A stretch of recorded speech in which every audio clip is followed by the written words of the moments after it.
Bonjour à tous et merci d'être venus pour ce live Prof en Rédac. Ça faisait un petit moment qu'on n'en avait pas organisé, donc pourtant je m'étais engagée à en faire un par mois. J'ai été quand même très très occupée depuis janvier avec le lancement de ma formation dont je parlerai un petit peu, mais aussi le lancement de mon agence web avec mon mari. 8-4. Donc, du coup, tout ça a fait que j'ai pris pas mal de retard sur différentes choses, différents lives que j'avais prévus. À un moment, on avait fait un petit vote et vous aviez été nombreux à souhaiter un live pour parler marketing digital. Donc là, dans la préparation, beaucoup d'entre vous m'ont posé des questions super intéressantes que je vais reprendre au cours du live et tâcher d'y répondre. Alors, avant d'entrer dans le vif du sujet, je vais quand même rapidement me présenter pour ceux qui ne me connaissent pas. Donc, moi, je suis Manon Faya. Ça fait depuis 2018 que je travaille en rédaction web. Ces dernières années, en 5 ans, mon métier il a un peu évolué puisque aujourd'hui, je m'étiquette moins comme une rédactrice web, mais plutôt comme une content manager. Je vais y revenir, je vais un peu mieux vous expliquer de quoi il s'agit.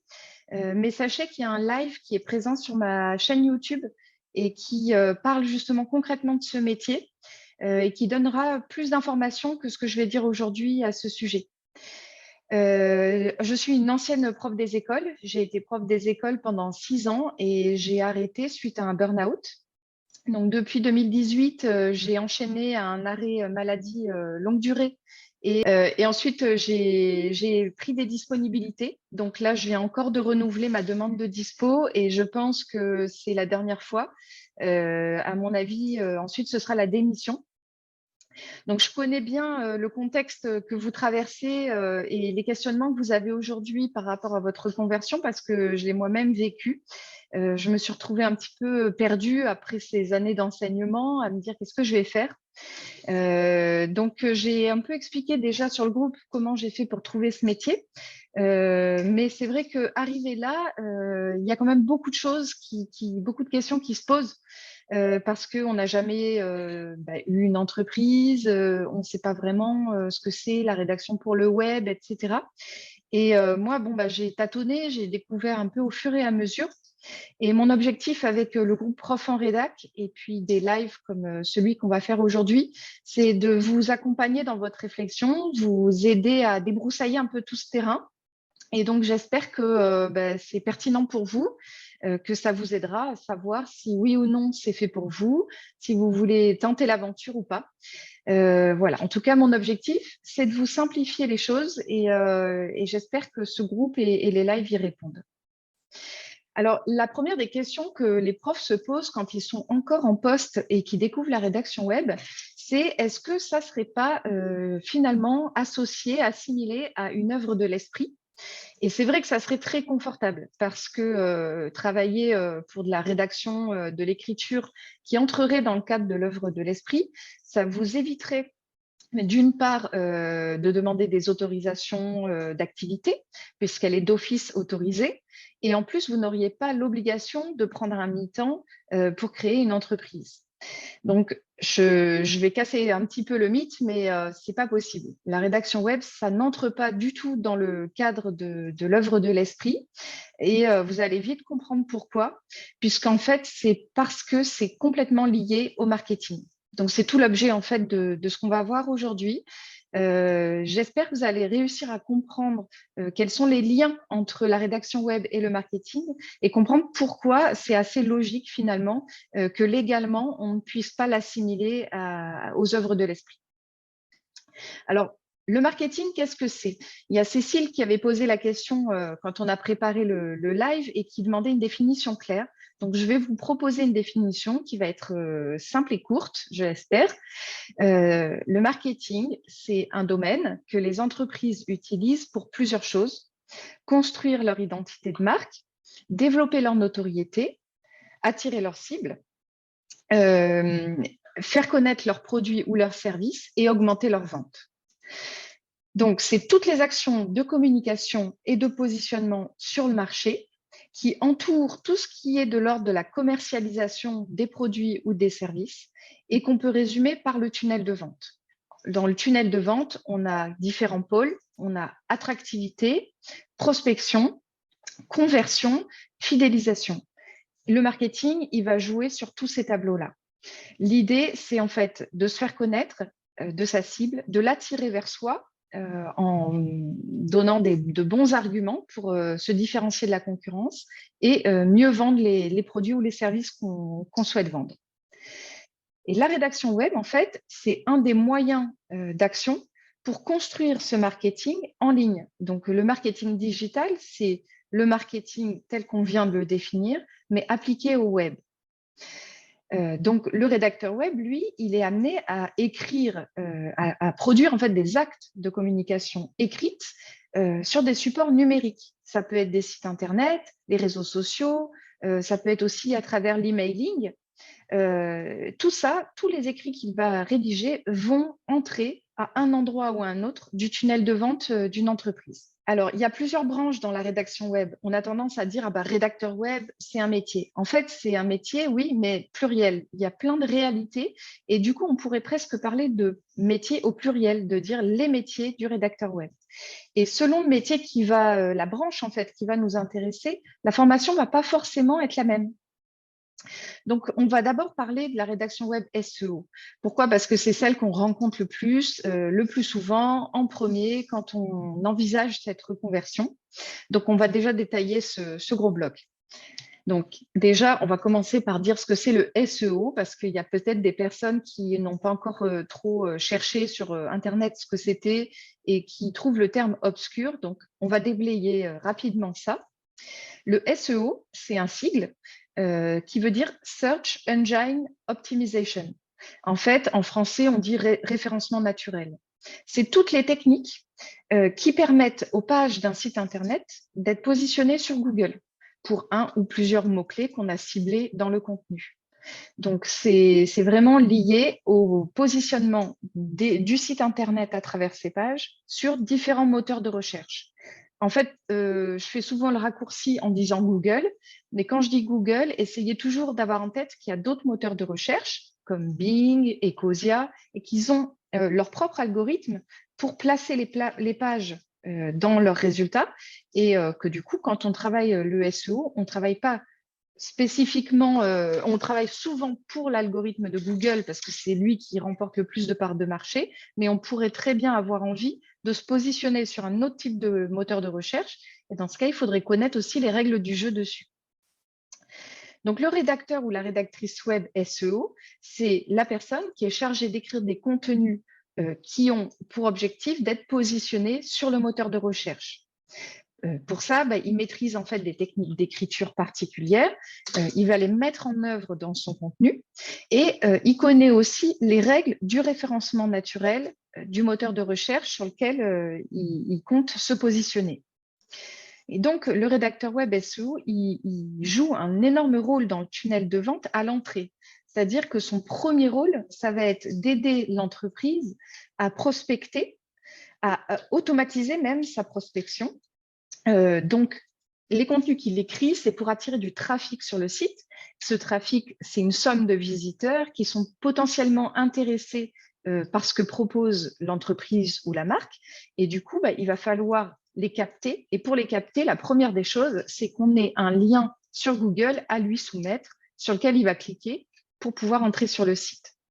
Donc, il joue un rôle, bien sûr, sur la prospection, mais il joue aussi un rôle sur la notoriété.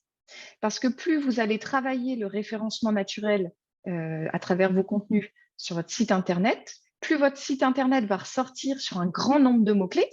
Et du coup, vous allez commencer petit à petit à devenir finalement le nom qui va le plus ressortir dans cette thématique et vous allez devenir incontournable. Aujourd'hui, si vous travaillez par exemple sur la thématique des savons bio, vous avez l'entreprise Comme Avant, qui il y a encore 2 ans était une toute petite entreprise et qui a complètement pris sa place et aujourd'hui, elle est incontournable de ce point de vue-là. Donc ça, c'est le bloc SEO. Ensuite, la deuxième branche que je voulais vous présenter, c'est la rédaction web qui est appliquée à ce qu'on appelle le copywriting. avec un W au milieu du mot. C'est en fait le professionnel, on l'appelle le copywriter. C'est une branche de la rédaction web qui est là pour vraiment travailler dans le tunnel de vente au moment de la conversion. Donc, on va détailler un petit peu. Si vous voulez connaître des copywriters, vous pouvez aller sur LinkedIn. C'est vraiment le royaume de cette profession. Ils sont dessus, ils sont partout. Ils parlent beaucoup de leur métier, beaucoup plus, par exemple, que sur Instagram. Alors, qu'est-ce que c'est le copywriting? C'est un ensemble de techniques d'écriture qui va favoriser la vente des produits ou des services et qui va activer ce qu'on appelle la conversion, c'est-à-dire la transformation des visiteurs ou des followers, si on est sur les réseaux sociaux, en leads et en clients. Donc, le copywriter, lui, il est là pour construire l'identité de marque. Il va personnaliser l'entreprise. C'est à la manière dont il va écrire, les éléments de langage, comment il va les utiliser, le ton qu'il va employer dans ces contenus-là, qui va progressivement donner une voix particulière à l'entreprise et permettre de la différencier. Donc, il est vraiment un acteur de la construction de l'identité de la marque. Et en même temps, il est là pour activer la conversion, c'est-à-dire que normalement, quand on va lire un contenu écrit par un copywriter, on est censé être super convaincu et avoir envie d'acheter, si on sait bien sûr identifier aux valeurs de la marque, etc. Le copywriter, vous allez le trouver dans différents types de contenus. On a parlé des posts sur les réseaux sociaux. Il en écrit un certain type, mais il n'écrit pas forcément tout type de posts. Il va beaucoup être actif dans l'emailing. C'est souvent à ce professionnel que les entreprises vont confier la rédaction des newsletters ou des messages qu'on reçoit quand on achète en ligne. Quand vous achetez sur un e-commerce, vous recevez un mail bienvenue dans notre communauté, vous venez d'acheter ci, on va vous suggérer un autre type de produit. Donc, si vous êtes abonné comme ça à des marques, vous allez pouvoir maintenant regarder ces mails-là avec un œil nouveau parce qu'il y a ce type de personnes derrière. Il écrit aussi, bien sûr, ça c'est sans doute le pilier de ce qu'il produit, c'est les pages de vente. Donc ça, c'est toutes les pages de site internet que vous pouvez trouver sur Google quand vous voyez un lien en annonce avec écrit sponsorisé. En fait, ça a été rédigé par un copywriter. Alors, donc, vous voyez que le copywriter, il est lui aussi actif dans le tunnel de vente, donc il a une part énorme à prendre dans le marketing digital et il est même au-delà du marketing déjà presque un commercial. C'est important de savoir que le commercial, c'est un service qui intervient après le marketing. Le marketing, il est censé être là pour bâtir la notoriété, construire l'identité de la marque, attirer la cible, mais ensuite, c'est quand même le rôle du commercial de faire la transaction. Et du coup, le copywriter, lui, en rédigeant des pages où on a un achat immédiat après lecture, il constitue le pilier commercial aussi de l'entreprise. Après, dans la rédaction web, une troisième branche qu'on peut identifier, c'est le community manager. Donc, le community manager, lui, son job, c'est de rédiger des contenus pour les réseaux sociaux. Donc, j'ai listé, là, je vais vous dire un petit peu tout ce qu'il est amené à faire pour vous clarifier un petit peu ce métier. Donc, c'est lui qui va créer les comptes des entreprises sur les réseaux sociaux. Et ça, c'est pas anodin parce que quand on crée un compte, on crée, par exemple, sur Instagram, une bio. C'est quelques lignes de présentation et qu'il faut beaucoup penser. On se dit, oh, ça va, c'est 2-3 lignes, mais en fait, ça demande quand même réflexion. Mais sur Facebook, sur une page d'entreprise, on peut vraiment écrire beaucoup de blabla dans la section à propos. Donc, du coup, voilà, lui, quand il crée les comptes, c'est pas juste j'active et puis voilà. Il va aussi commencer déjà à écrire pour cette entreprise ce texte de présentation. Ensuite, il a comme connaissance théorique indispensable la connaissance des algorithmes des réseaux sociaux sur lesquels il intervient. Et ça, c'est important, mais ça change souvent. Donc, il y a une veille permanente à faire, qui est super importante. Et c'est aussi pour ça que vous verrez souvent des community managers qui sont spécialisés sur un ou deux réseaux, mais pas tous. Voilà, parce que sinon, ça leur demande énormément de veille et puis ils ne se tiennent pas forcément à jour de la même manière pour tel et tel réseau et ils vont passer à côté de certaines tendances. Donc, ils s'engagent généralement plutôt sur un ou deux réseaux. Ensuite, plus concrètement au quotidien, qu'est-ce qu'il fait le community manager? Il rédige les posts, il tourne des reels, par exemple, c'est les vidéos qu'on voit sur Instagram. Il va aussi assurer d'une certaine manière le SAV, le service après-vente, puisqu'on sait que les acheteurs, contents ou pas contents, ils vont sur les pages des réseaux sociaux des entreprises pour aller se plaindre ou au contraire dire qu'ils sont contents. Et si le community manager est là pour modérer la page, les commentaires et répondre aux messages, il va d'une certaine manière assurer à la place de l'entreprise le SAV. Et en faisant ce travail-là, en parallèle, il gère l'e-réputation de l'entreprise. Une entreprise qui reçoit plein de critiques, qui n'y répond jamais, par exemple, elle est vouée à l'échec sur les réseaux sociaux, en fait. Il faut une réactivité, une présence quotidienne pour être sûr de ne pas laisser échapper un mécontentement. Il faut vraiment le garder sous contrôle. Dans les choses aussi quotidiennes qu'il va faire, disons, il va les mettre en place au début, mais il va faire un suivi là-dessus. C'est tout ce qui va être lié au hashtag. Alors ça, c'est particulièrement important sur Instagram, qui est vraiment le temple des hashtags. Il doit mettre en place la stratégie, quel hashtag on va utiliser dans nos posts, quel hashtag on va suivre pour pouvoir trouver notre cible. Et puis ensuite, il va analyser dans les statistiques des posts si les hashtags qu'il a choisis sont pertinents, s'il arrive à faire remonter ses posts dessus, et du coup, ajuster ses choix au fur et à mesure que le temps passe. Donc, vous voyez, avec tout ce que j'ai dit, en fait, ce qu'on peut dire, c'est que le community manager, c'est peut-être finalement le rédacteur web qui intervient au plus d'endroits possible du tunnel de vente. Il n'est pas que dans la prospection, mais il l'est. Il n'est pas que dans la conversion, mais il l'est. Il est même au-delà de la vente, il est dans la partie un peu commerciale SAV. Et en fait, il n'est pas que là parce qu'il est aussi là pour construire la notoriété, gonfler, bâtir une communauté. Et donc, tout ça, c'est ce qui est au cœur finalement, au milieu du tunnel de vente pour donner aux prospects l'envie de passer à l'action et d'acheter. Voilà. Après, il y avait un autre métier, et ce sera le dernier que je vais vous présenter sur cette partie-là, c'est le storyteller. Alors, avant que je démarre, si vous voulez vous renseigner sur ce métier, on a eu la chance avec Prof en Rédac de recevoir Camille Gillet. Et Camille Gillet, c'est un petit peu la star de storytelling en France. Elle est vraiment très connue pour ça. Elle a été une des premières à importer cette réflexion en France. Donc, déjà, suivez Camille Gillet sur les réseaux, en particulier sur LinkedIn, pour un peu découvrir cet univers. Et ensuite, allez voir le replay du live où on l'a reçu, parce qu'il est très, très riche, il est vraiment intéressant et elle présente d'une manière très concrète et transparente son métier. Et elle en montre en plus l'évolution. En plus, elle a écrit un livre, donc elle le présente aussi dans le live. Ça s'appelle Le pouvoir du storytelling, c'est aux éditions Erol. Donc ça, c'est une très bonne lecture aussi si cette reconversion vous intéresse.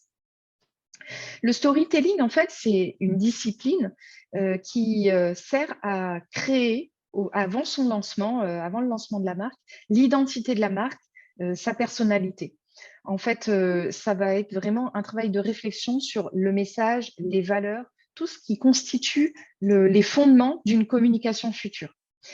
C'est aussi là qu'on va commencer à mettre en discours l'histoire de l'entreprise. On va prendre des éléments de vérité et on va en faire une histoire qui va intéresser les gens au sens où ils vont s'identifier dans ce parcours-là et du coup créer une sorte d'adhésion entre la future cible de la marque et la marque elle-même. C'est lui aussi qui va poser tous les éléments de langage et du coup, qui donne finalement la matière première pour ensuite tous les autres rédacteurs de la chaîne.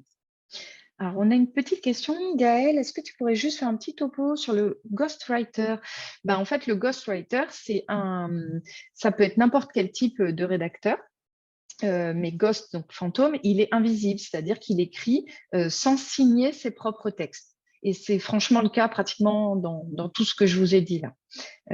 Moi, les milliers de mots que j'ai écrits en tant que rédactrice web SEO, je ne les ai pas signés, à part sur quelques blogs où c'était possible. Mais en général, vous écrivez pour une marque et donc vous vous effacez au profit de la marque. Donc, le storyteller, il peut être amené à rédiger, mais déjà pas seulement pour le web. Il peut aussi développer le discours sur d'autres supports, tous les supports print de la marque, mais aussi dans toute la communication interne à l'entreprise pour expliquer au service commercial comment ils vont parler. Voilà, ça va participer en fait de toute la communication externe et interne. Et en plus, il n'est pas que sur la communication écrite avec des mots, en fait. Il va aussi conseiller sur les différents types de contenus, de la vidéo, des images. Voilà, il va vraiment être un conseiller sur comment mettre en œuvre tout ce langage-là et tout ce message à travers l'ensemble des contenus qu'on a envie de créer. Donc là, je pense qu'avec une petite présentation de ces différentes branches, vous comprenez que écrire pour le web, c'est clairement pas une œuvre de l'esprit. C'est pas un travail qui est littéraire, même s'il est très créatif, mais c'est un travail qui est profondément lié à la commercialisation d'une idée, d'un bien, d'un service. Et du coup, les rédacteurs interviennent de manière directe ou indirecte là-dedans, et ils ne sont pas du tout là pour justement signer leur texte et avoir une notoriété en tant que rédacteur. Donc, Louise, pour ne pas la nommer, nous a demandé de parler un peu de ChatGPT. Donc, elle a dit, j'ai exploré ChatGPT en classe avec mes lycéens et je me demande dans quelle mesure l'intelligence artificielle pourrait menacer cette branche d'emploi. Quels seraient les débouchés à court et moyen terme de l'IA dans le marketing et la rédaction web. Donc, on va déjà reprendre un petit peu la base de ce que c'est ChatGPT pour qu'on parle tous bien de la même chose. Donc, c'est un programme informatique qui utilise l'intelligence artificielle pour répondre en direct aux questions qu'on lui pose. En fait, ça va se présenter sous la forme d'une conversation et le robot conversationnel, il est capable de suivre le fil entier d'une discussion. Il est capable donc de suivre le fil d'une discussion et notamment si vous lui demandez de répéter ce qu'il vient de dire, de corriger ce qu'il avait dit précédemment, de préciser sa réponse, des choses comme ça, il sait de quoi vous parlez parce qu'il a en mémoire ce que vous venez de lui demander et ce que lui a répondu. Donc, c'est quand même assez puissant de ce point de vue-là. Alors, pour l'utiliser, en fait, on lui soumet ce qu'on appelle un prompt. Ça peut être sous forme de question, par exemple, et lui, il va y répondre. Donc, pour l'instant, ChatGPT, il utilise des contenus qui étaient présents sur Internet, que ses développeurs lui ont récupéré, lui ont donné. Quand ça a été lancé, il y a eu pas mal de gens qui ont dit « Oh, mais il a que 2 ans de savoir, c'est juste ce qui a été publié ces 2 dernières années sur le web, etc. » Bon, je n'ai pas vérifié, c'est peut-être vrai, mais ce qui est sûr, c'est que c'est amené à s'enrichir et c'est peut-être déjà le cas. Évidemment, il ne va pas rester sur un savoir aussi limité. Ça va progressivement croître jusqu'à ce qu'il englobe tout le web, en fait. Alors, qui peut utiliser ChatGPT? En fait, tout le monde, pas forcément des professionnels. Si vous voulez écrire un mail, je ne sais pas moi, à votre grand-mère que vous n'avez pas vue depuis longtemps, vous lui dites écris un mail à ma grand-mère machine pour lui dire que je suis vraiment désolée, que je pense bien à elle, que je vais bientôt venir. Et lui, il vous rédige le mail. Voilà. Donc, déjà, dans la vie de tous les jours, on pourrait l'utiliser. On peut l'utiliser à la place aussi des moteurs de recherche, et ça va être la grande transformation probablement qu'il va apporter. C'est qu'au-delà de se greffer à un moteur de recherche, il va progressivement probablement remplacer tous les liens qui sont aujourd'hui présentés sur les pages de résultats. Donc, vous pouvez y aller et lui demander n'importe quoi que vous auriez demandé à Google. Donc, c'est plus ou moins performant aujourd'hui sur certaines requêtes, mais ça va être bientôt le cas. Vous pourrez lui dire qui est le coiffeur le plus proche de chez moi et il va vous le trouver. Alors, dans le web, on l'utilise pourquoi nous? On va l'utiliser pour écrire des emails aussi, des programmes de formation. Vous pouvez tout à fait lui demander quel serait le programme idéal pour une formation de, et puis le métier. Il peut écrire des articles de blog. Vous lui demandez combien de mots et la consigne de départ, toutes les limites, les contraintes. Vous lui faites un brief et il est capable. Mais les développeurs, ils peuvent aussi l'utiliser. Vous pouvez lui dire code-moi en JavaScript telle fonction, par exemple. Et il est capable aussi de le faire. Donc, vous voyez, on peut lui demander plein de choses. On pourrait même lui demander de penser complètement, enfin de nous donner la trame d'une stratégie de communication pour une entreprise, par exemple, qui vend des chaussures made in France. Donc, de ce point de vue, oui, on pourrait se dire, ouh là là, ChatGPT, c'est vraiment une menace pour les rédacteurs web, puisqu'il est capable de produire tout type de contenu. Donc, la question de Louise, je vais y répondre d'une manière claire. C'est oui, non et pas encore. Alors, oui, pourquoi ChatGPT représente une menace? Là, pour ça, je vais remonter à 2018 quand moi j'ai commencé. Donc, 5 années en arrière, ça fait beaucoup de temps en fait sur le web. Il y a eu beaucoup de transformations. Et je vais y remonter parce qu'on n'avait pas de ChatGPT à l'époque et c'était même pas trop dans l'air du temps. Personne n'en parlait vraiment en fait. Donc, à l'époque, tout le monde disait, et c'est encore le cas aujourd'hui, les contenus sont rois. C'est-à-dire que sur Google, le pilier le plus important pour être référencé, c'est le contenu qu'on va produire sur nos pages.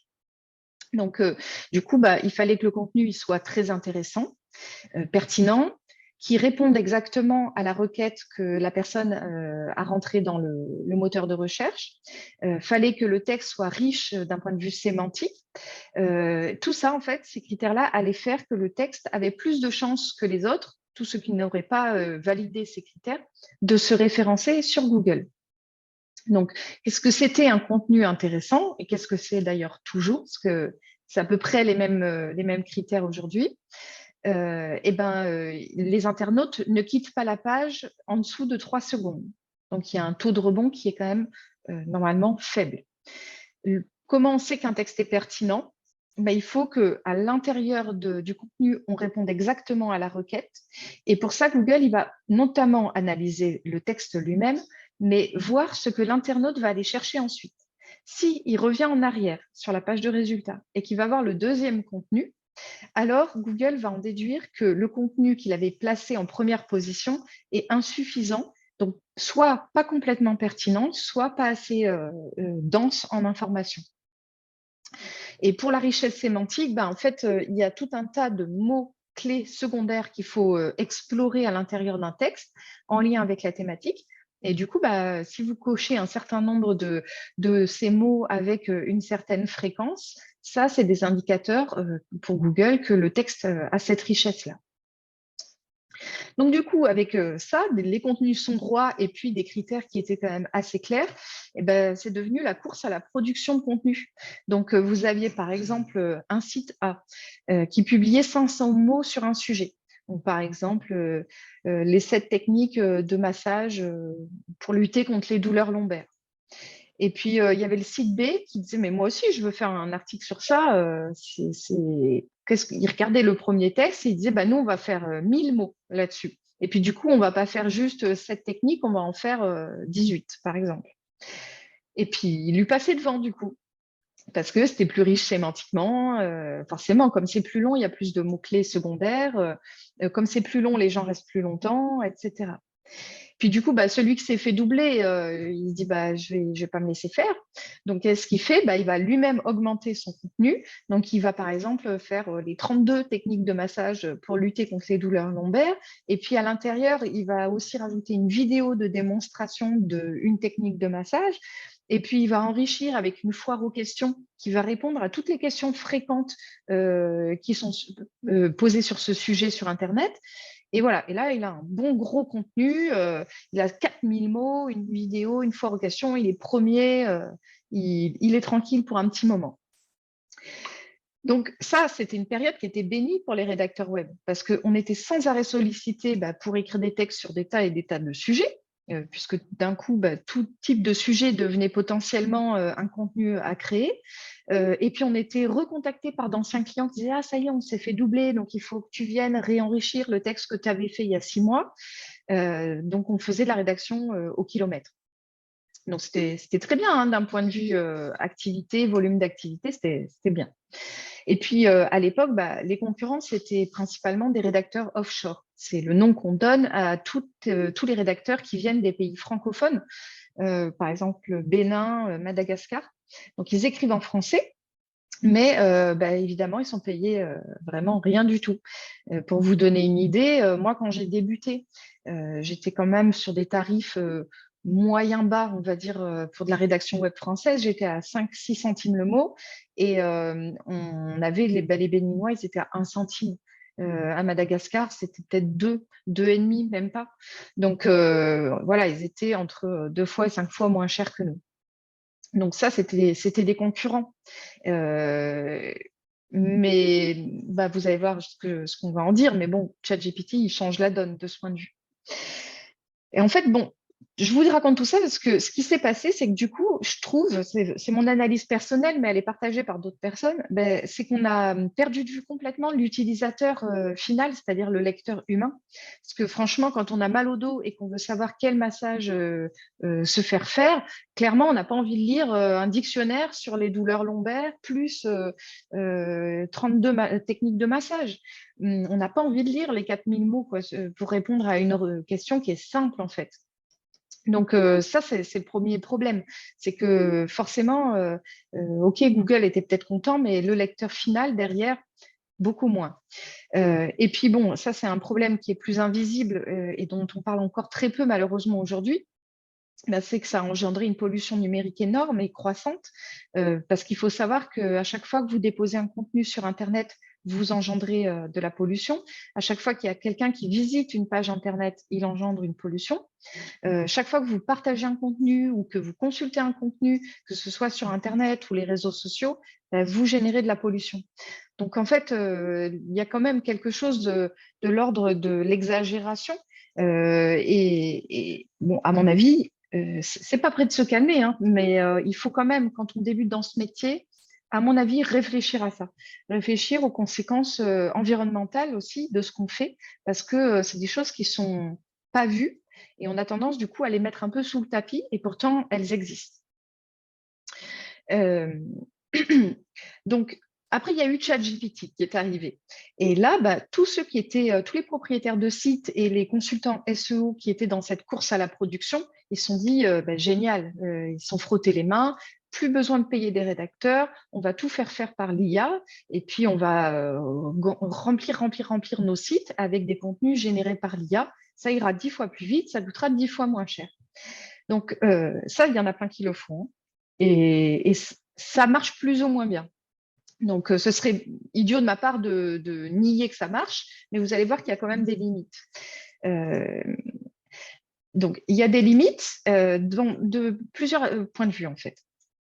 La première limite, c'est que on a quand même toujours besoin d'un rédacteur web derrière pour relire, parce que le style, en fait, n'est pas forcément adapté à l'entreprise, n'est pas forcément original non plus. Et puis, il va falloir retraiter les textes d'un point de vue référencement naturel, parce que ça, je y viendrai, mais ChatGPT, il n'est pas encore capable d'optimiser des textes pour le SEO. Voilà, donc ça, c'est important. Et c'est pour ça que je disais oui, ChatGPT menace les rédacteurs web, mais pas encore. Pas encore parce qu'il y a des compétences en SEO qu'il n'a pas aujourd'hui, mais qu'il aura probablement un jour. Donc, il ne sait pas optimiser des textes pour les moteurs de recherche. Il n'écrit pas de manière très originale. Faites des essais, amusez-vous dessus, vous allez voir.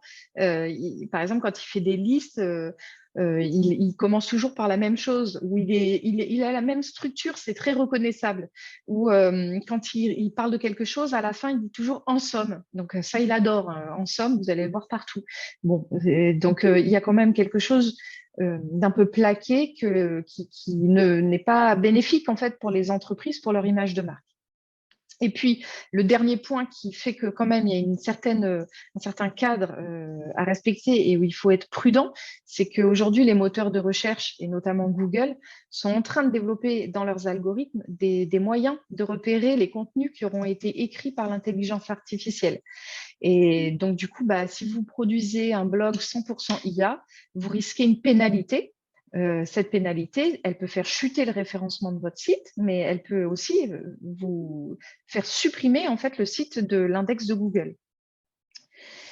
Alors, je vois qu'il y a Virginie qui nous dit je réponds toujours au début, comme ça le client est content, parce que Google est content aussi, mais je freine quand j'estime que ça abuse. Oui, mais alors, le client, il est content quand il fait de la vente quand même. Donc, il est content si d'un coup, il voit que son trafic explose, mais si derrière, il n'a pas plus de ventes, au final, ça ne lui sert à rien. Ça serait une prospection pas ciblée.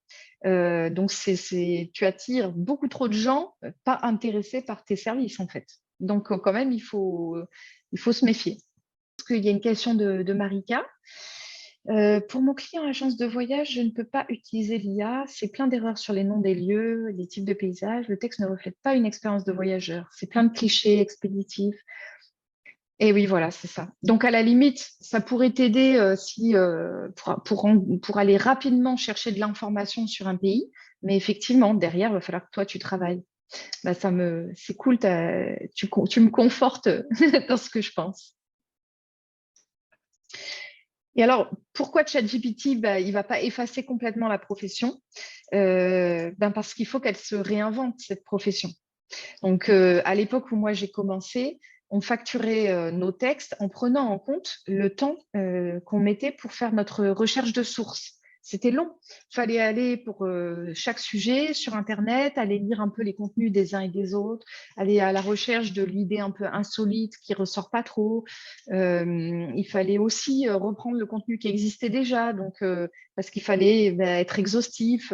Donc, ce temps de sourçage, il était énorme et on le facturait.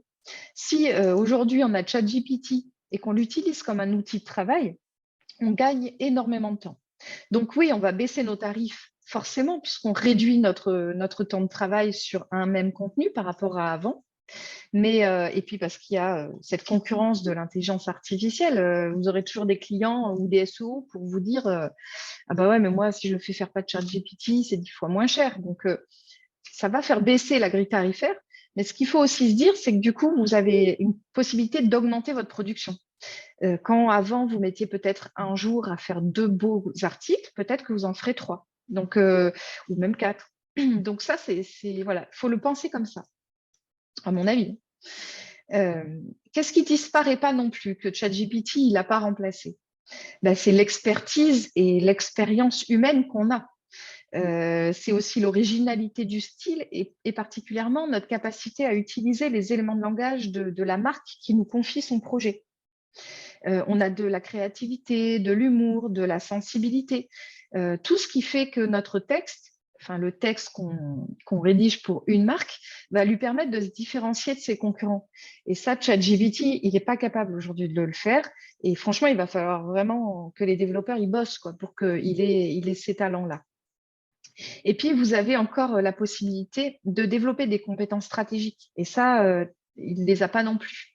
Tout à l'heure, je disais, vous pouvez lui demander de vous faire une trame de stratégie de communication. Donc, c'est ce que j'ai fait pour voir. Et c'est pas mal parce que c'est une sorte de checklist, qui nous permet de pas oublier d'éléments. Donc, lui, il a une sorte de cours de Master 2 dans la tête. Qu'est-ce que c'est une stratégie de com? Il faut ça, ça, ça, ça, ça, ça, ça. Et il vous la ressort. Donc, c'est pas mal parce qu'on se dit, bah oui, alors. Mais après, il faut la personnaliser.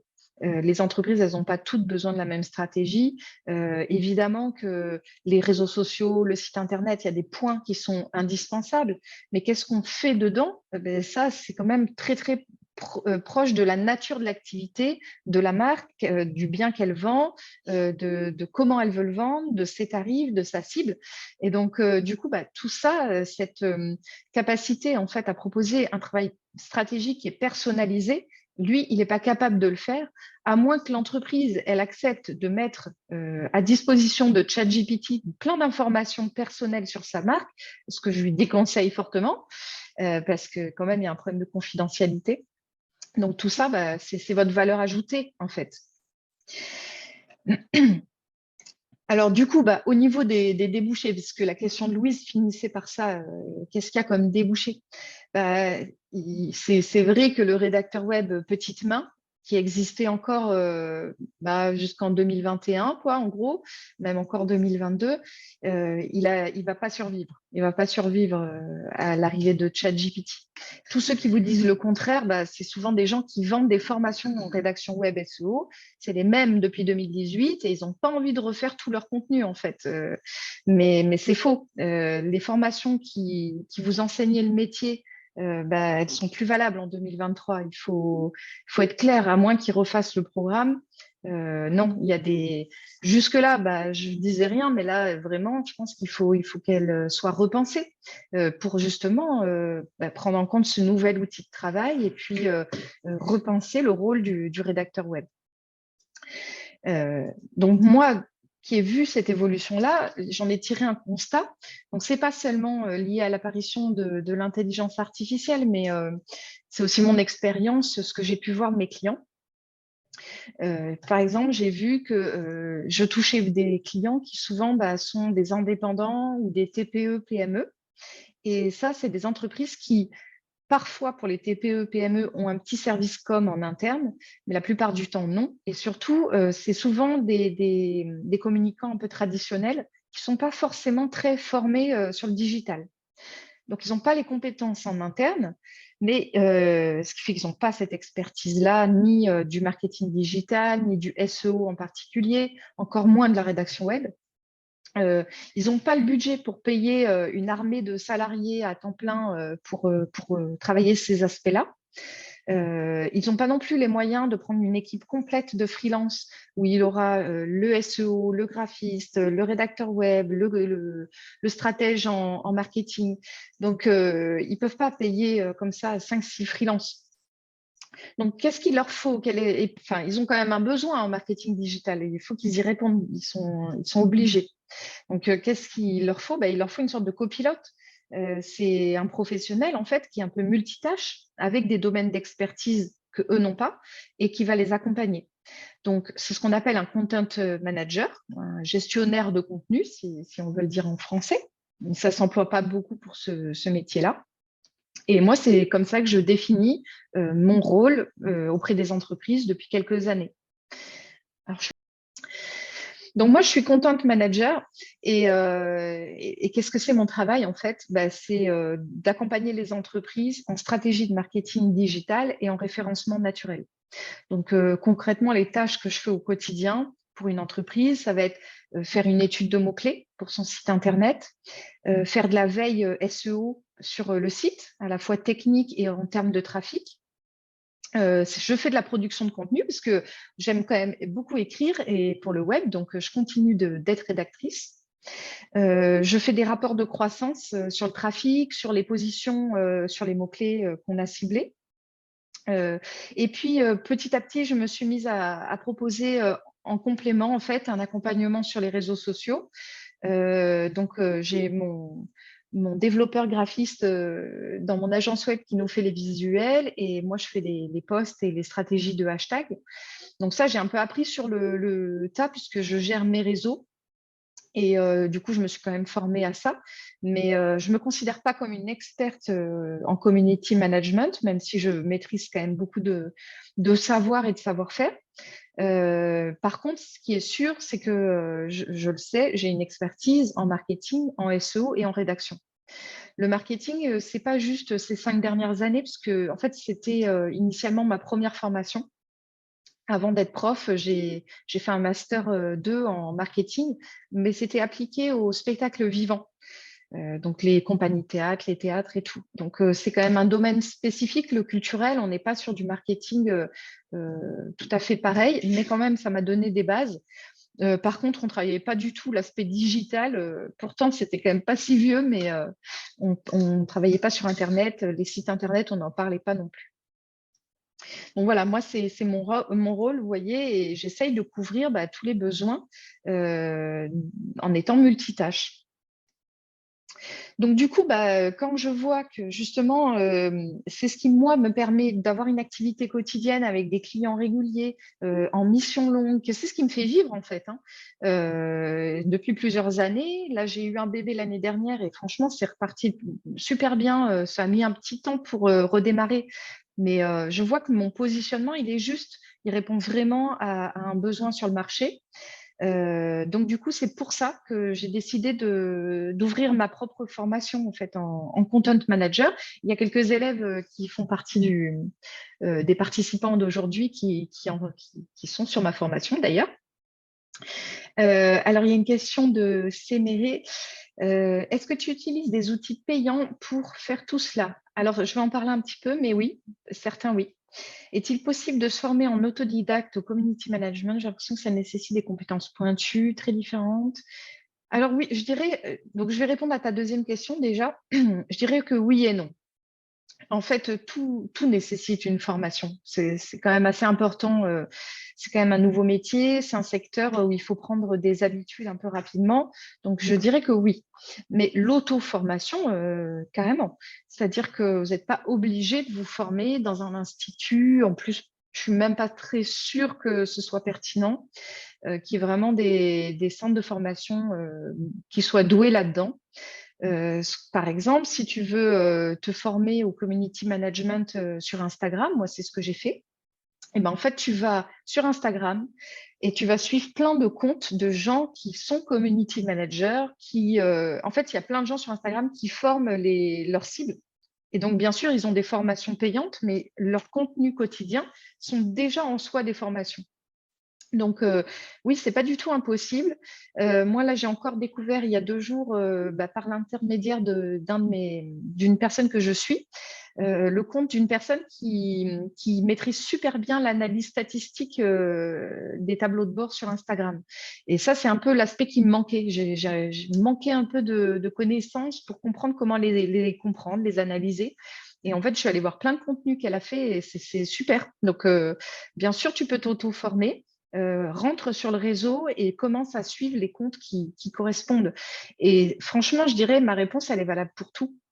C'est-à-dire que le copywriter, bien sûr qu'il faut beaucoup d'entraînement, c'est très spécifique, il faut plein de connaissances, mais déjà, aller sur LinkedIn et en suivre pour voir comment eux, ils copyright leur communication, c'est déjà se donner en fait une bonne base de savoir et de savoir-faire. Donc, n'hésite pas. Par contre, tu as raison sur le fait que c'est des compétences très différentes si on parle de la rédaction web SEO, parce que il y a une notion de référencement sur les réseaux sociaux, parce qu'il y a des algorithmes. Le but, c'est que ton post, il remonte sur les hashtags que tu as ciblés, qui gagne en visibilité et tout. Donc, on veut être référencé sur le réseau social qu'on vise. Mais par contre, oui, bien sûr, c'est différent parce que la rédaction web SEO pour Google répond à l'algorithme de Google. Pour les outils que j'utilise, donc j'en utilise plein de gratuits. Mais je dirais que celui qui… Alors, avant mon congé maternité, j'étais abonnée sur SEO Observer. C'est en gros le concurrent de SEMrush. C'est cher, c'est 100 € hors taxe par mois. Je pouvais me le permettre, à la fois parce que j'avais un gros chiffre d'affaires, mais beaucoup de clients, donc je refacturais quand même l'utilisation de l'outil. Donc, du coup, beaucoup de clients pour qui j'utilisais ça. Et c'est très complet. Franchement, c'est de tous ceux que j'ai essayé, c'est le meilleur. En plus, c'est français, donc Cocorico. Ils utilisent les bases de données SEMrush et les bases de données de Google France. Donc, franchement, c'est très complet. Par contre, quand j'ai été en congé maternité, j'ai quand même évidemment arrêté de travailler quand même. Donc, j'ai gagné moins ma vie. C'était trop cher, j'ai arrêté mon abonnement. Et là, j'ai eu l'idée d'essayer autre chose. Donc, c'est beaucoup moins cher. Ça s'appelle Rank Explorer. C'est aussi beaucoup moins puissant. Attention, c'est pas équivalent. Mais pour ce que j'ai à faire en ce moment, c'est largement suffisant en fait. Donc, j'ai pris l'abonnement pro. Ça me permet de suivre quand même pas mal de projets. J'avais eu une promo. En fait, si vous faites l'essai gratuit 7 jours, après, vous avez 20% de remise sur le prix hors taxe par mail. Et du coup, je ne sais plus trop, mais j'avais dû payer 500 € l'année, un truc comme ça. Et c'est vraiment pas mal. Ils ont une base de données qui est un peu plus restreinte parce que c'est que les données françaises sur Google. Donc, il n'y a pas les données de SEMrush, par exemple. On ne peut pas faire les suivis de backlinks, mais bon, tout ce qui est trafic, augmentation ou baisse nombre de mots-clés positionnés, concurrents. On peut rajouter des concurrents pour pouvoir un peu suivre l'évolution. Pour tout ça, c'est super. Donc, pour le volet SEO, oui. Pour le volet SEO, il y a plein de trucs gratuits qu'on utilise au quotidien, mais je vais en parler un peu après. En marketing digital, je me suis fait mes propres outils en fait. Donc, je les offre à mes élèves dans le cadre de la formation. C'est que des tableurs en fait. Moi, j'aime bien travailler comme ça. Donc, c'est que des tableurs et je me les suis construits par rapport aux besoins de mes clients et puis moi, ma manière de travailler. Il existe sûrement des outils payants pour suivre ces stratégies et tout, mais moi, j'en ai pas eu besoin, donc je l'ai pas fait. Voilà. Du coup, je vous disais que j'avais créé ma formation. En fait, j'avais proposé un workshop. Alors, je ne sais plus trop quand est-ce que c'était, mais c'était avant décembre. Il y avait 6 participantes. Et c'était vraiment super. Enfin, j'ai eu des bons retours. Moi, je me suis éclatée. Et l'idée, c'était en 2 jours de leur donner une vue à 360 en fait du métier de content manager. Donc, on a bossé le marketing digital, le SEO, la rédaction web, un petit peu les réseaux sociaux, mais pas beaucoup. On l'a juste évoqué. Et un petit peu, qu'est-ce qu'il faut faire concrètement pour lancer sa propre entreprise. Et du coup, j'ai fait quand même un petit peu le bilan de tout ça grâce au retour notamment des participantes. Et je me suis dit que c'était quand même largement insuffisant en fait pour devenir opérationnel, autonome et faire ce métier. Donc j'ai retravaillé le format pour proposer une version longue. Je n'ai pas beaucoup dormi entre janvier et février, en décembre et février. Et j'ai transformé du coup l'accompagnement en formation longue qui est en différé. Donc, c'est des modules qui sont en gros sur des PowerPoint avec des outils, mes petits tableurs, etc., pour bosser. Et l'idée, c'est justement de vous donner toutes les compétences, marketing, SEO, rédactionnel, et j'ai ajouté un gros volet community manager, gestion des réseaux, en gros, pour pouvoir créer au lendemain de la formation son entreprise. Et l'idée, c'est que, mais elles pourront vous en parler sur le groupe, l'idée, c'est qu'elles font tous les exercices pour leur propre entreprise. Donc, tout ce qui est stratégie marketing, par exemple, c'est moi, mon entreprise de content manager, comment elle va s'appeler, quel est son slogan, quel est son message, quelle est sa cible. On travaille en fait tous les éléments comme ça. Ensuite, le SEO, c'est tous les mots-clés qu'elles vont utiliser sur leur site Internet. Les réseaux sociaux, c'est créer tous les posts qu'elles vont publier, tous les premiers en tout cas, faire leur stratégie de hashtag et tout. L'idée, c'est vraiment de travailler pour soi, pour sa reconversion. Comme ça, quand la formation elle est passée, vous avez plein d'apprentissages qui sont validés et transférables sur vos futurs clients, mais vous êtes prête prête et prêt en termes d'entreprise pour pouvoir vous lancer. Donc là, en ce moment, il y a la première promo et en juin, il y a la deuxième promo qui va s'ouvrir. En fait, officiellement, elle ouvre en août, mais je vous donne un peu la primeur de l'information, mais j'ai décidé en fait d'ouvrir les portes en juin. Je vais les refermer en juillet-août. Et les personnes, du coup, qui se seront inscrites en juin, elles auront accès à tous les contenus pour l'été. Donc, ça vous permet de prendre 2 mois d'avance sur les autres, de pouvoir vous offrir 2 mois de plus pour vous former, de profiter des vacances. Et du coup, vous formez. Et puis, tous ceux qui nous rejoindront en août auront bien sûr accès au même contenu, mais pas au même tarif. Et puis, ils auront du coup 2 mois de moins avant le grand atelier final qui clôture la formation. Voilà, et tout au long de la formation, tous les exercices sont corrigés individuellement. Voilà, l'idée, c'est d'avancer, de progresser, quoi. Donc, j'en reparlerai, mais vous avez une présentation de la formation sur le groupe. Et donc, moi, pourquoi je vous en parle, c'est pas tant que je veux faire, je fais un peu ma promo, bien sûr, mais c'est parce que c'est complètement lié au marketing. Moi, c'est comme ça que je l'ai abordé. Pour moi, c'est l'enseignement indispensable qui est souvent oublié dans les formations de rédacteurs web. Souvent, on vous parle référencement naturel, rédaction, très bien, mais on oublie en fait pourquoi on fait ce métier. C'est quand même pour que le tunnel de vente de l'entreprise fonctionne. Alors après, il y avait eu des questions, donc j'en ai regroupé 2. il y a la question de Nathalie qui disait comment se lancer, par où commencer, et Louise, donc, qui est absente, mais on va répondre à sa question, sur les qualités à mettre en avant pour se vendre. Donc Nathalie, je dirais que donc pour se lancer, la première chose à faire, c'est indispensable, c'est de se former parce qu'il y a beaucoup de concurrents. Et puis il y a des connaissances techniques à avoir, donc tu peux les faire en tâtonnant, mais ce ne sera pas très efficace et tu ne pourras pas vendre tes services assez cher en fait. Donc ce ne sera pas rentable. Donc, que ce soit en te formant toute seule ou en te formant auprès de quelqu'un, mais se former, c'est indispensable. Si ta formation, elle est faite ou elle est lancée, il y a plusieurs choses à faire. La première, c'est il faut que tu sois en règle avec l'éducation nationale. Parce que il faut que ton mi-temps soit accordé, que tu aies le droit de faire telle activité. Voilà. Donc, être en règle avec l'éducation nationale. Ensuite, il faut créer ta micro-entreprise. Donc, la procédure, elle est gratuite. Attention à ceux qui veulent vous la facturer.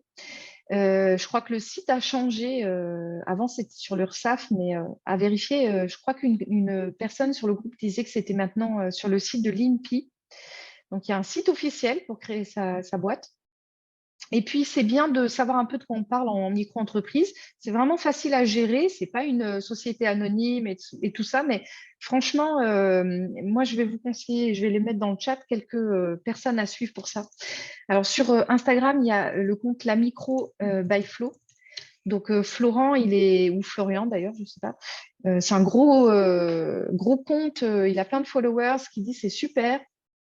Ah ben merci Bleu pour ta confirmation. C'est bien sur le signe de l'INPI. Donc, la Micro by Flo, c'est un compte Instagram.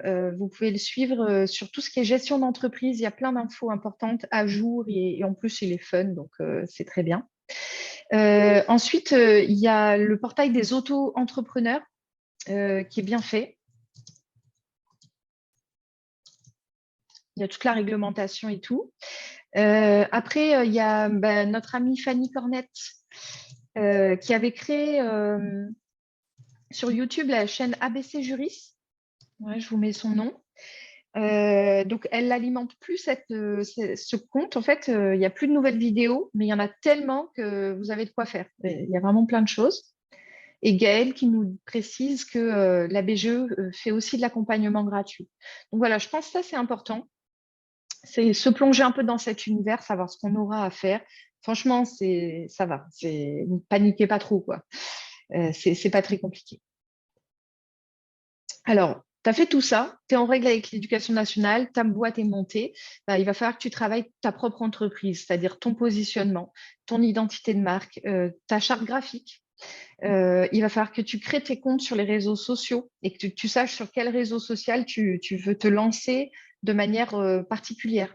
Par exemple, moi, là, je mise tout pour mon agence pour l'instant sur Insta et clairement, je n'ai pas le temps de le faire ailleurs. Donc, je reposte sur Facebook, mais je ne suis pas du tout dans une stratégie de croissance de communauté sur Facebook et je suis encore moins sur LinkedIn, alors qu'il faudrait, hein, mais je ne peux pas mener tout de front, donc il faut choisir des priorités. Après, tu peux prospecter en local. Donc, tu vois un peu les entreprises qui sont proches de chez toi. Tu vas voir si elles ont un site ou pas. Et si elles ont un site qui est minable, pas bien référencé et tout, tu peux leur proposer un peu à froid, en fait, tes services. Tu peux toquer à leur porte, te présenter, donner une carte de visite, expliquer un peu ton métier. Et tu vas voir, en fait, que souvent, ils ne sont pas du tout au courant que ce métier existe. Et souvent, leur réponse, c'est « Ah bah oui, mais j'ai pas le temps de m'en occuper. Je sais qu'il faudrait, mais j'ai pas le temps. » Alors, quand on te dit « On n'a pas le budget, on n'a pas le budget », il ne faut pas trop lutter. En fait, soit ils n'ont pas une vraie notion de ce que ça coûte, ils pensent que ça coûte plus cher que ce que ça coûte vraiment, ou alors ils ne voient pas ça comme un investissement, mais une dépense. Et là, franchement, à moins d'avoir envie de passer des heures à les éduquer, faut les laisser tomber. Et ensuite, il faut que tu trouves des partenaires. Donc, des créateurs de sites qui vont t'envoyer leurs clients pour faire les contenus, par exemple, et le SEO, des graphistes, pareil. Donc, il faut entrer dans un petit microcosme, se créer un réseau, en fait, de gens qui font des métiers avoisinants du vôtre. Et alors, ça peut être aussi des concurrents, c'est pas grave. On a le droit d'être amis avec des gens qui font le même métier. Ça peut sauver dans plein de situations. Donc voilà, il faut se faire un réseau de pairs, c'est important parce que ça va activer ce qu'on appelle la recommandation. Et moi, c'est par ce biais que j'ai franchement travaillé à 100% ma deuxième et troisième année, quoi. Et tu peux aussi créer une page sur Google Maps, une page entreprise, c'est gratuit.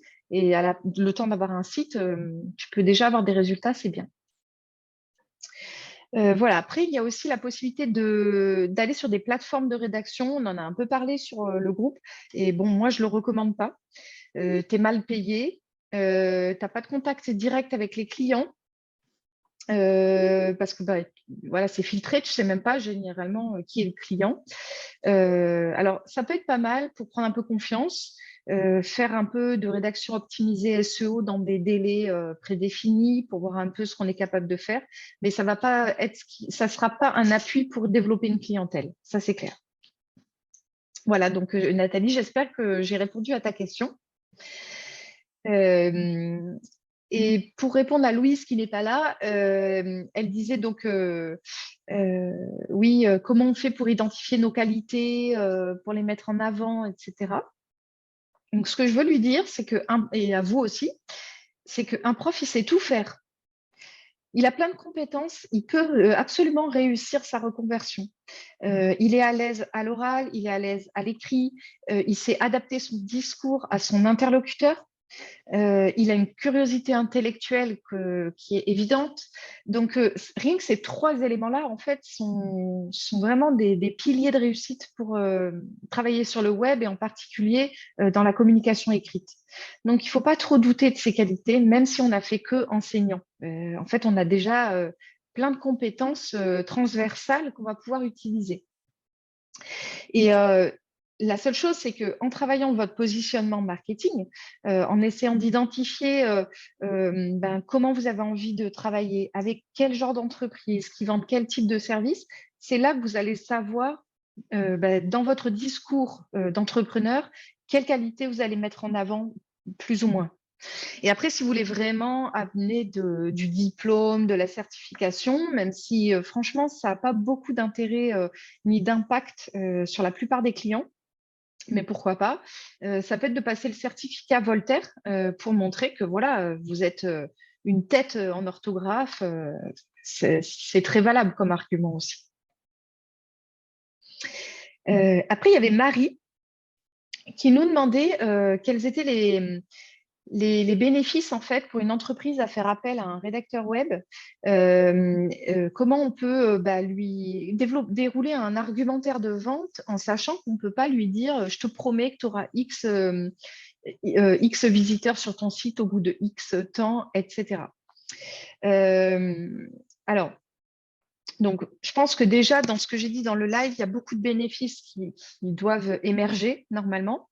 Mais tu peux ajouter des choses comme par exemple, quand tu parles à ton prospect, tu lui dis, avec un rédacteur professionnel, vous êtes sûr de renvoyer une image professionnelle parce qu'il n'y aura pas de faute d'orthographe, que la syntaxe sera impeccable, qu'en plus le ton sera original et fun ou sérieux, en tout cas adapté au positionnement de votre entreprise. En plus, vous êtes sûr, en mettant en place toutes les recommandations SEO que je vais vous faire, que vous allez faire augmenter votre trafic. Même si tu dis pas combien, il y aura une augmentation. À moins que ce soit un site tout pourri techniquement et qu'il n'y ait pas de développeur web dessus, mais sinon, ça marche. Ensuite, il y a un autre argument, c'est tu peux lui dire, vous n'allez pas patauger à essayer de faire vous-même, et puis ça sera un peu bancal, vous allez perdre énormément de temps. Vous allez bricoler. Elle va passer, par exemple, ta cliente, elle va passer un week-end entier à écrire des contenus et il n'y aura rien d'optimisé et ça n'aura aucun impact sur son SEO. Elle aura perdu son week-end. Et puis surtout, ça c'est vrai pour tous les métiers pour lesquels on délègue, mais en déléguant, on se consacre à son activité, au développement de sa clientèle, et au lieu de produire des contenus alors que ce n'est pas notre métier. Donc ça, sur les bénéfices, voilà, je pense que tu peux déjà les mettre en avant. Et tu parlais de la promesse. En fait, la vraie promesse, elle repose sur tes compétences, des compétences que tu certifies. Alors, c'est sûr que quand on se lance, c'est compliqué parce que généralement, on s'appuie sur le témoignage de nos clients d'avant un portfolio, on montre les résultats qu'on a obtenus sur d'autres sites. Donc, il faut bien démarrer quelque part et tu trouveras forcément au départ un client qui va accepter de se lancer, de te faire confiance, puis on verra. Voilà, ça c'est comme ça. Mais en tout cas, ce qui est sûr, c'est que c'est pas la peine de promettre que dans votre promesse, c'est pas la peine de dire ah c'est très utile d'avoir un site internet. En fait, tout le monde le sait maintenant. En 2018, oui, on le disait. Un site internet, c'est super important. Il y en a qui écoutaient, d'autres non. Puis il y a eu le Covid avec 2020. Là, tout le monde s'est mis à faire des sites internet. Aujourd'hui, les gens, ils savent qu'un site internet, ça va permettre, quel que soit le contexte international, de pouvoir continuer de faire de la vente et de ne pas disparaître de l'esprit de leur clientèle. Donc, c'est plus trop la peine de travailler votre discours marketing sur ça, mais il faut vraiment être, quelle est ma valeur personnelle, qu'est-ce qui me différencie de mes concurrents. Elle repose sur ça, en fait, votre promesse. Et enfin, et ça m'a un peu interpellée, tu dis, je peux évaluer par je ne peux pas, attends, pardon, je vais y arriver. Je propose des articles de blog, je m'engage à améliorer votre visibilité, je peux l'évaluer par l'augmentation du trafic sur le site du client. Tu dis, ça me paraît pas solide, mais en fait, si, c'est complètement solide. Quand on est chargé de développer la visibilité d'un site pour une entreprise, bien sûr, il faut avoir les moyens d'évaluer les retombées de ce travail. Donc, c'est là qu'on va utiliser des outils gratuits. Donc, ça répond à la question qu'il y a eu précédemment, comme la Google Search Console, des outils d'analytics qui sont installés sur le site, ou des outils, comme j'ai dit tout à l'heure, Rank Explorer, SEMrush, SEO Observer. Donc déjà, on a une batterie d'outils, de tableaux de bord qui nous permettent de voir si nos contenus se positionnent, sur quels mots-clés, est-ce qu'ils étaient assez pertinents, combien de trafic ils attirent, etc. Donc, il faut absolument mettre ça en avant. Ça, c'est béton, c'est un argument pour dire, vous inquiétez pas, on va faire des rapports réguliers pour vérifier et surtout pour réajuster en cas de besoin la stratégie. Donc, moi, ce que j'aime bien faire, c'est un rapport de départ. Quand je prends un site, je fais plein de captures d'écran de tout ce que je peux, les performances, les positions et tout. Et 3 mois après, je fais un rapport d'évolution pour voir un peu justement si mon travail commence à apporter des retombées positives ou pas. Et tous les 3 mois, c'est un bon rythme. On voit des évolutions quand même.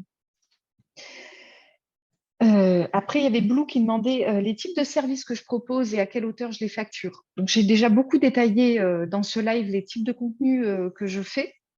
Mais tu as vu que donc je fais des contenus, mais je fais aussi d'autres prestations. Donc, je les reliste rapidement. Il y a la stratégie de marketing digital, tout ce qui est éditorial, donc planning, calendrier, ligne éditoriale. Je fais des audits techniques de SEO pour donner des préconisations d'amélioration sur le site, études de mots-clés, construction de l'arborescence du site. Ensuite, je fais de la rédaction de tout type de contenu, site web, réseaux sociaux, emailing, des pages de vente. Je fais des rapports de trafic SEO, des stratégies de hashtag, développement de communauté, production de posts et de stories, etc. Donc voilà, c'est un petit peu tout ça. Alors comment je facture? En fait, on a un peu deux types de clients. On a ceux qui viennent pour un one-shot et ceux qui nous prennent en mission longue. En one-shot, par exemple, on a un client qui va créer son site internet, un site vitrine, admettons. Il va nous demander combien on prend pour faire le contenu de son site vitrine. À l'intérieur, il y a l'étude de mots-clés, la rédaction, éventuellement l'intégration sur le site des textes, les métadonnées, donc c'est des éléments SEO qui sont autour du texte qu'on va fournir. Il y a souvent au moins 1 heure de discussion avec le client pour bien comprendre son activité, comment il a envie de se présenter, qui est sa cible, etc. Et souvent, il n'a pas beaucoup de réponses à ça, donc il faut lui tirer les verres du nez et l'aider à réfléchir pendant le coup de fil. Donc, quand je dis 1 heure, c'est un peu optimiste. Il y a des clients pour qui ça peut être plus long. Donc, on fait la liste de tout ce qu'on va faire. On estime le nombre d'heures que ça va nous prendre, la difficulté des contenus à produire. Ça peut être bien, mais au début, quand on démarre, c'est dur à faire, d'évaluer en fait le retour sur investissement que ça va être pour le client. Et puis, ça va déterminer le prix. Donc, Ça serait pour un one-shot. Et après, vous avez des gens qui vous disent, voilà, j'ai besoin d'un prestataire qui va faire tout mon SEO, ma stratégie de marketing digital, mes contenus pendant un an et plus si affinité. Donc, pareil, on liste tout ce qu'on va faire. Il faut quand même facturer du temps pour rentrer dans le projet. On fait un planning sur l'année, pas trop détaillé, mais quand même, pour savoir à peu près tous les mois ce qu'on va faire. Et puis ensuite, c'est pareil, on va évaluer le nombre d'heures qu'on va y consacrer chaque mois. On sait à peu près combien de temps ça nous prend sur l'année. Et puis ensuite, on divise en 12 mensualités sur le devis. On lui fait signer un petit engagement ferme et définitif, histoire qu'il ne s'envole pas dans la nature. Là, en général, il y a une petite phase de négociation du prix. Et il faut accepter, c'est comme ça. Et puis ensuite, c'est parti. Vous envoyez tous les mois votre facture et il vous paye et vous faites le travail. Et alors, les 2 dernières questions qui m'ont été posées, et on finira sur ça, c'était 2 de mes élèves qui les ont posées, donc Coralie et Gaëlle. C'était à propos du fait de créer son propre site Internet. Alors, il y avait une petite confusion dans la question de Coralie entre blog et site, donc je vais juste préciser. Donc, on est d'accord qu'un blog peut exister tout seul sur Internet, c'est un site Internet. Sa particularité, c'est qu'il est rempli d'articles d'actualité. Le site, en fait, si on le différencie du blog, ça serait un site, par exemple, vitrine. Donc, un site un peu officiel d'entreprise qui va présenter les services, les tarifs, etc. Donc, tu demandais si on ne pouvait pas faire un 2 en 1. En fait, si, bien sûr. Tu vas acheter un nom de domaine. Donc, par exemple, Coralie rédactrice.com. Et sur ce nom de domaine, tu vas installer ton site vitrine et ton blog. Ils seront accessibles sur la même adresse. Ça, c'est le premier point. À quoi ça sert en fait? Ils n'ont pas tout à fait la même fonction tous les deux. Le blog, cette série d'articles que tu vas faire, va t'aider à positionner ton site sur plein de mots-clés de ta thématique. Donc, par exemple, pourquoi confier la rédaction de ces contenus à un professionnel? Combien coûte un rédacteur web en 2023, etc. L'avantage quand tu fais un blog et que tu publies régulièrement, c'est que tu vas vraiment enrichir sémantiquement ton site et tu vas montrer ton expertise sur le sujet. En plus, tu vas répondre à plein de questions que se posent les clients. Le petit côté négatif, si tu faisais qu'un blog, c'est qu'à aucun moment, quand on est sur ton blog, on sait que toi tu proposes tes services de rédactrice ou de content manager. Donc, on passe son chemin et on ne passe jamais commande chez toi, en fait. En plus, tu risques d'attirer plein de gens qui veulent s'auto-former et ce n'est pas ta clientèle. Donc, ça, c'est un autre point. Le site vitrine, lui, c'est page d'accueil, page à propos, des pages de service. C'est là pour montrer l'identité de ta marque, ta personnalité, ton parcours, ton portfolio, dire ce que tu fais, à quel prix. Ça, c'est super bien parce que, surtout si tu le penses vraiment bien et que tu construis les contenus de manière intelligente dès le début, c'est que c'est un gain de temps énorme pour la suite. Parce que du coup, tes clients, ils vont sur ton site, quand ils te posent des questions, tu dis, mais vous êtes allé voir mon site? Il y a une super foire aux questions, je réponds à toutes vos questions et tu vas gagner vachement de temps. Et puis en plus, et c'est là que je voulais en venir, c'est que si tu combines les deux, tu vas avoir plus de chances que ton site vitrine sorte sur Google. Parce que, bon, après, si tu cibles rédactrice web dans une localité où il n'y a pas trop de concurrents, tu vas facilement remonter, même avec quelques pages. Mais globalement, un site de 2-3 pages, c'est insuffisant pour remonter dans Google. On l'a dit, hein, le contenu, il faut en produire quand même. Et du coup, si tu accoles un blog à ton site, tu vas pouvoir booster en fait ton référencement naturel et pouvoir répondre à l'ensemble de ces avantages que je viens de décrire. Donc voilà, c'est ce qu'il faut que tu fasses, je pense. Tu peux démarrer par le site vitrine. C'est ta carte de visite digitale, en gros, et progressivement rédiger des articles de blog. Et quand on a 5-6 et que tu as pris ton rythme, hop, tu rajoutes le blog et puis après, tu en produis régulièrement. Tu posais une question aussi sur les prospects. Donc ça, on y a un peu répondu sur comment trouver des prospects. Mais en gros, il faut que tu utilises ce que tu apprends. Toi, tu vends à tes clients du marketing digital. Tu leur dis, mais pour vous faire connaître et vendre vos services, vous devez avoir un site internet bien référencé, être présent sur les réseaux sociaux. Il faut que tu fasses ça pour toi, en fait. Il faut appliquer ces conseils-là, qui sont les bons, à ta propre entreprise. Et ensuite, tu peux te faire connaître localement. Tu peux démarcher des groupes d'entrepreneurs, des entreprises locales, comme on le disait. Voilà, il faut essayer de te trouver une porte d'entrée locale pour déjà prendre la place qui n'est pas encore prise. Bon, à moins que tu habites à Paris ou dans une grande ville, c'est une problématique différente. Et du coup, Gaëlle pose un peu la même question. Et c'est vrai que ça demande beaucoup d'investissement de lancer un blog. En tout cas, les 2 premières années, faut produire beaucoup, quoi. Après, tu peux te calmer un petit peu et faire un article de temps en temps. Mais oui, au début, c'est vrai qu'il faut quand même pas mal envoyer. Et alors, tu dis faire appel à des rédacteurs web bénévoles. Et pour moi, ça, c'est un mythe absolu. Qui aurait envie, en tant que professionnel de la rédaction web, d'offrir gratuitement ses services pour le blog d'une concurrente? Pour moi, ça n'existe pas, ça. Donc, soit tu les payes, soit tu les payes pas, mais ils vont pas rédiger. On est rédacteur web bénévole pour des projets qui nous tiennent à cœur, des associations et tout, mais voilà, pas pour le blog d'un concurrent. Donc, il faut que tu acceptes que tu es en micro-entreprise et qu'il y a une partie de ton temps qui est déléguée à la communication de ton entreprise. Et ce n'est pas du temps de perdu, c'est comme ça, il faut le faire. Quand j'ai démarré, moi, je faisais un tiers de mon temps sur les réseaux sociaux. J'avais vachement réduit, j'avais moins besoin. La prospection, elle est plus automatisée, j'étais tranquille. Mais comme je vous l'ai dit, j'ai eu un congé maternité et j'ai lancé mon agence. Donc là, je suis revenue comme au début, c'est-à-dire que en gros, un tiers de mon temps de travail est dédié à la communication de mon entreprise. Soit j'envoie des mails, soit je communique sur les réseaux. Voilà, c'est où je publie sur Prof en Rédac pour parler de ma formation. Donc, c'est comme ça, il faut l'accepter.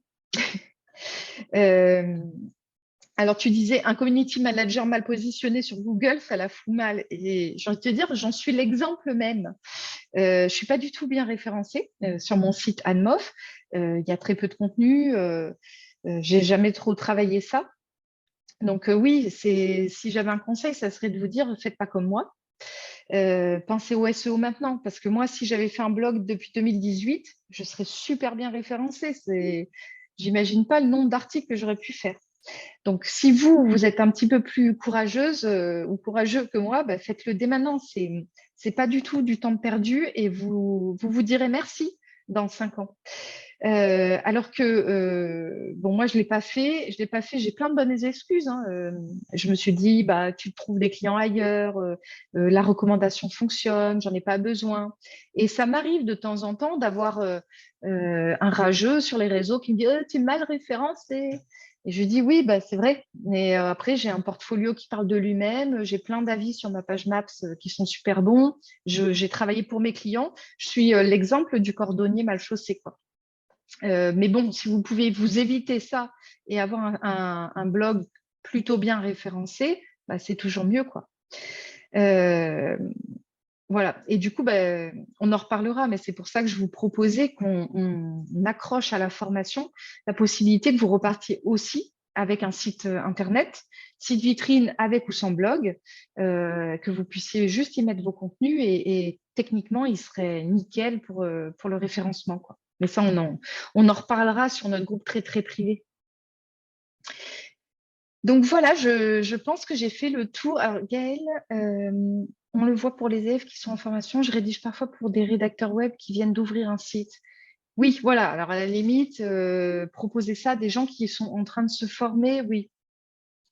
Mais bon, tu vois ce que je veux dire, c'est vrai que c'est quand même une position un peu particulière, quoi. Et puis en plus, tu veux montrer ton expertise en rédaction, mais c'est pas toi qui as rédigé tes contenus, c'est un peu bizarre. Voilà, donc j'espère que j'ai fait le tour un peu des questions que vous vous posiez, que vous avez mieux compris la relation qu'il y a entre le marketing et la rédaction web, que vous voyez qu'en gros, on est là pour trouver des futurs clients et activer la vente. Donc, il faut aller découvrir cet univers, c'est important. Et si vous pouvez associer cet aspect marketing au SEO, c'est bien parce que le SEO, c'est le plus grand domaine du marketing digital. C'est celui pour lequel il y a le plus de demandes sur le marché. Vous allez vendre le plus. Ça paye bien. Donc, ce n'est pas négligeable. Il y a encore aujourd'hui assez peu de personnes, sûrement dans votre région déjà, qui le proposent. Donc, ce n'est pas bouché, contrairement à la rédaction web. Donc, c'est difficilement remplaçable par des IA comme ChatGPT. Merci à tous pour votre participation. Et puis, je vous dis à bientôt sur le groupe. Je reste dispo si vous avez d'autres questions, vous les mettez, vous faites un petit post et j'y répondrai avec plaisir. Je vous souhaite une bonne après-midi. À bientôt tout le monde.